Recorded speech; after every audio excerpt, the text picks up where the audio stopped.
रमा एकादशी व्रत कथा में अशोक इस कहानी को आपको सुनाने जा रहा हूँ। धर्मराज युधिष्ठिर कहने लगे कि हे भगवान, मैंने आश्विन शुक्ल एकादशी अर्थात पापांकुशा एकादशी का सविस्तार वर्णन सुना।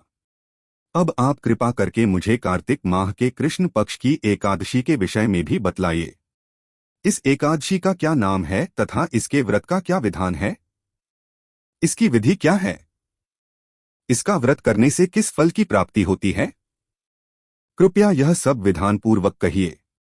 भगवान श्री कृष्ण बोले, कार्तिक माह के कृष्ण पक्ष में दीपावली के 4 दिन पहले आने वाली इस एकादशी को लक्ष्मी जी के नाम पर रमा एकादशी कहा जाता है। इसे पुण्यदायिनी एकादशी के नाम से भी जाना जाता है। इसके प्रभाव से ब्रह्महत्या जैसे महापाप भी दूर हो जाते हैं। यह बड़े बड़े पापों का नाश करने वाली है। इसका माहात्म्य मैं तुमसे कहता हूँ, ध्यानपूर्वक सुनो। हे राजन, प्राचीन काल में मुचुकुंद नाम के एक राजा थे।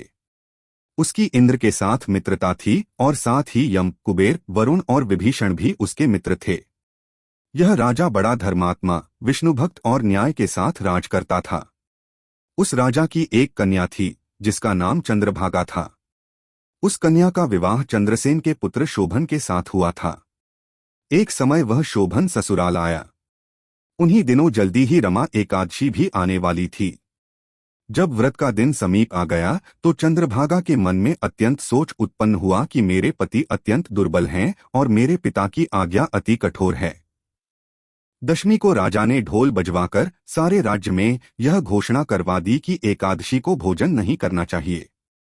ढोल की घोषणा सुनते ही शोभन को अत्यंत चिंता हुई और अपनी पत्नी से कहा कि हे प्रिय, अब क्या करना चाहिए? मैं किसी प्रकार भी भूख सहन नहीं कर सकूंगा।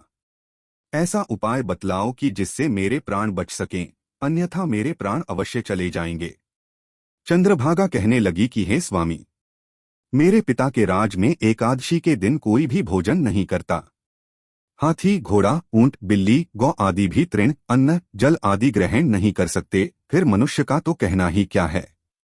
यदि आप भोजन करना चाहते हैं तो किसी दूसरे स्थान पर चले जाइए, क्योंकि यदि आप यहीं रहना चाहते हैं तो आपको अवश्य व्रत करना पड़ेगा।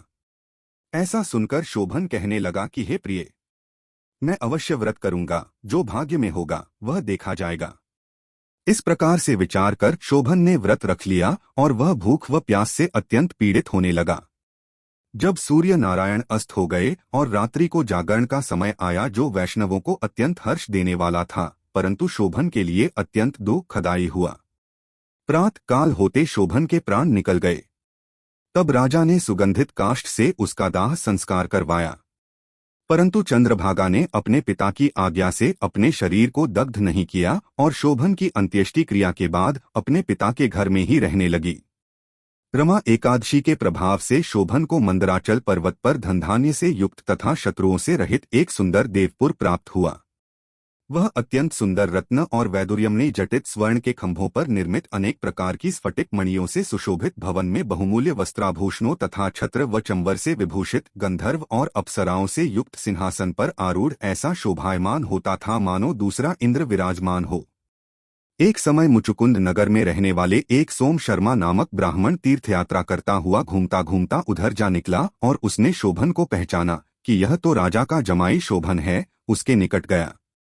शोभन भी उसे पहचानकर अपने आसन से उठकर उसके पास आया और प्रणामादि करके कुशल प्रश्न किया। ब्राह्मण ने कहा कि राजा मुचुकुंद और आपकी पत्नी कुशल से हैं। नगर में भी सब प्रकार से कुशल हैं, परंतु हे राजन, हमें आश्चर्य हो रहा है। आप अपना वृत्तांत कहिए कि ऐसा सुंदर नगर जो न कभी देखा न सुना, आपको कैसे प्राप्त हुआ। तब शोभन बोला कि कार्तिक कृष्ण की रमा एकादशी का व्रत करने से मुझे यह नगर प्राप्त हुआ, परंतु यह अस्थिर है।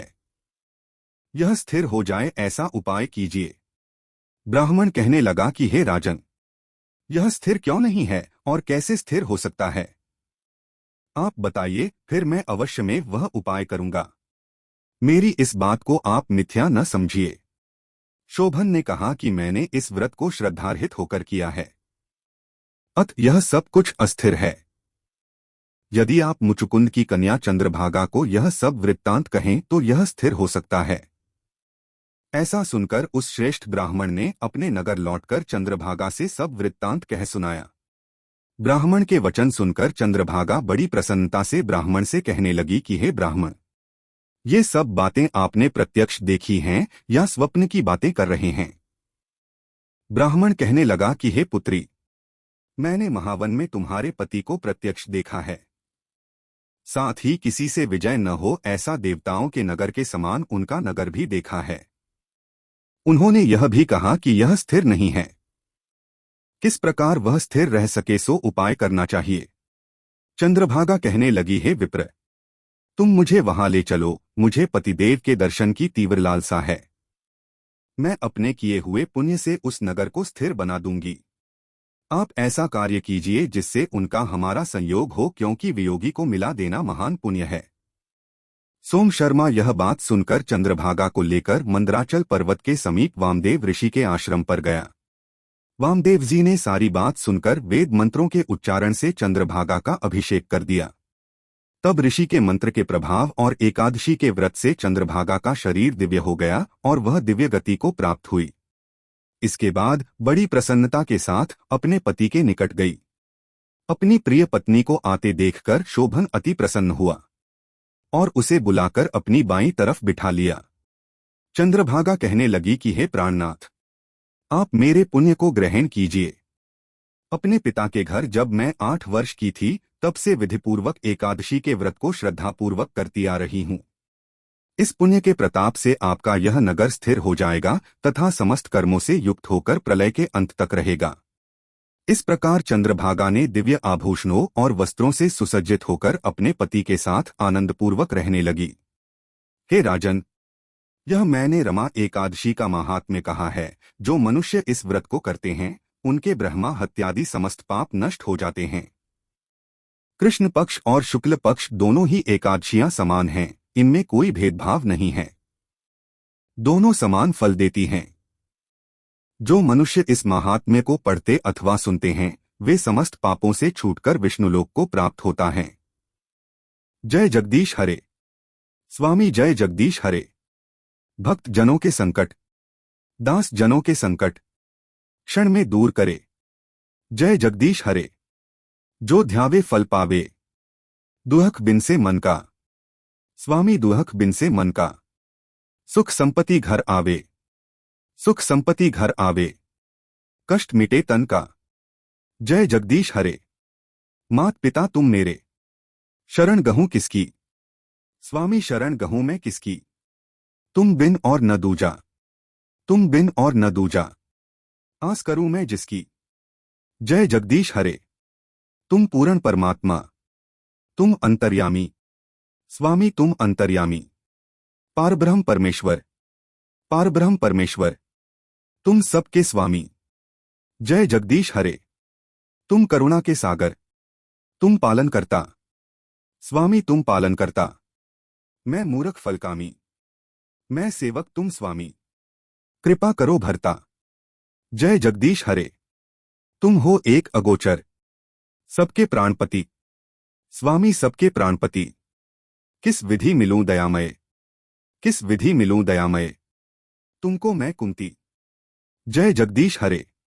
दीनबंधु दुह खहरता। ठाकुर तुम मेरे, स्वामी रक्षक तुम मेरे। अपने हाथ उठाओ, अपने शरण लगाओ, द्वार पड़ा तेरे। जय जगदीश हरे। विश्वविकार मिटाओ, पाप हरो देवा। स्वामी पाप कष्ट हरो देवा। श्रद्धा भक्ति बढ़ाओ, श्रद्धा भक्ति बढ़ाओ। संतन की सेवा। जय जगदीश हरे। स्वामी जय जगदीश हरे। भक्त जनों के संकट, दास जनों के संकट क्षण में दूर करे।